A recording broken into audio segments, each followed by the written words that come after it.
आज जो मैं आपको सुना रहा हूँ कहानी, शायद सुनने के बाद आपकी आंखों में आ जाएगा पानी। ये कहानी लगन, समर्पण, निष्ठा और साथ की है। ये कहानी जितनी मेरी है उतनी ही आपकी है। इस कहानी का जो मुख्य किरदार है वो हमारे आपके जीवन का आधार है। वो आपके लिए ज्यादा और अपने लिए कम बनी है। हाँ जी, बिल्कुल सही समझ रहे हैं आप। वो हमारी आपकी पत्नी है। वो हमारी आपकी पत्नी है। कभी आपने सोचा कि उसने आप एक के साथ रिश्ता जोड़ा था, लेकिन आप एक के साथ रिश्ता जोड़ने के लिए उसने घर, गली, आंगन, मोहल्ला, सखी, सहेली, माँ बाप, ना जाने कितने रिश्तों से अपना मुंह मोड़ा था। याद करिए, जब आपके साथ वो ब्याही थी और आपके घर आई थी, तब वह बहू, भाभी, दुल्हन, ना जाने कितने नामों के साथ बुलाई जाती थी। ये सुनकर के वो मन ही मन मुस्कुराए जाती थी। घर के सारे लोग उसी के भरोसे रहते थे। शायद इसीलिए अंग्रेजी में हम उसे हाउसवाइफ कहते थे। कुछ ही दिनों तक उसने दुल्हन होने का आनंद जिया। फिर झाड़ू, पोंछा, बर्तन, चूल्हा, चौका, इन सब ने उसको जकड़ लिया। रोज हमारे लिए नाश्ते से लेकर खाने तक कुछ खास रखना, हमारी लंबी उम्र के लिए ना जाने कितने उपवास रखना। कुछ महीनों बाद किलकारी गूंजी तो सारे ख्वाब सजे। वो माँ बनी तो हम भी बाप बने। जैसे जैसे वो उम्र की सीढ़ियां चढ़ती गई, जैसे जैसे वो उम्र की सीढ़ियां चढ़ती गई, जवाबदारियां कुछ ना कुछ रोज बढ़ती गई।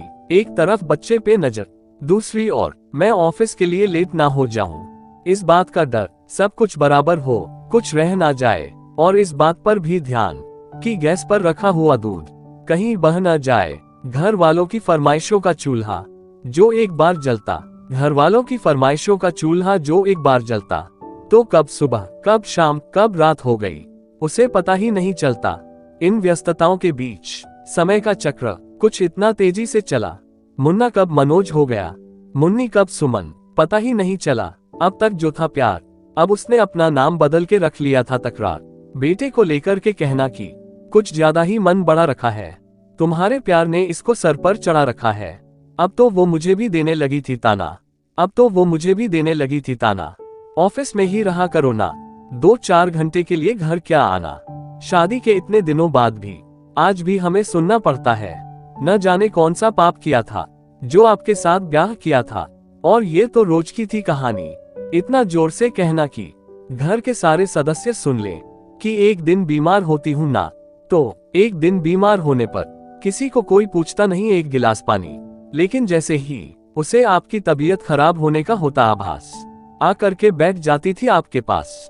याद तो होगा ना, मीठी बातों के साथ माथे पर विक्स लगाना और साथ में कान में ये भी कहना कि कल सुबह अगर अच्छा ना लगे तो फिर ऑफिस मत जाना।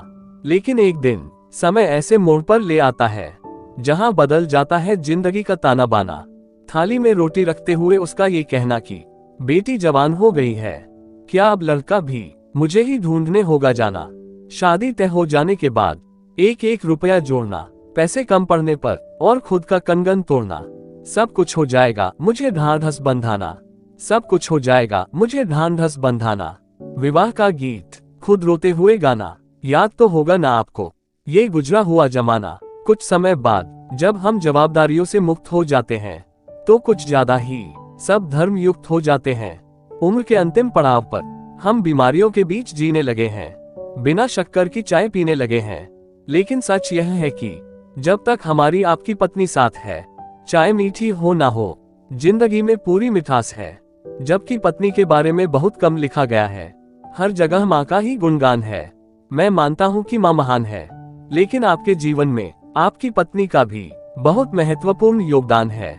तो आपसे निवेदन बस इतना सा है कि आप अगर घर पर हो या घर पर जाएं तो अपनी पत्नी का हाथ हाथ में रखकर संतोष आनंद जी का लिखा हुआ यह एक गीत गाएं कि तू धार है नदिया की, मैं तेरा किनारा हूँ, तू मेरा सहारा है, मैं तेरा सहारा हूँ। आंखों में समंदर है, आशाओं का पानी है, जिंदगी कुछ भी नहीं, तेरी मेरी कहानी है।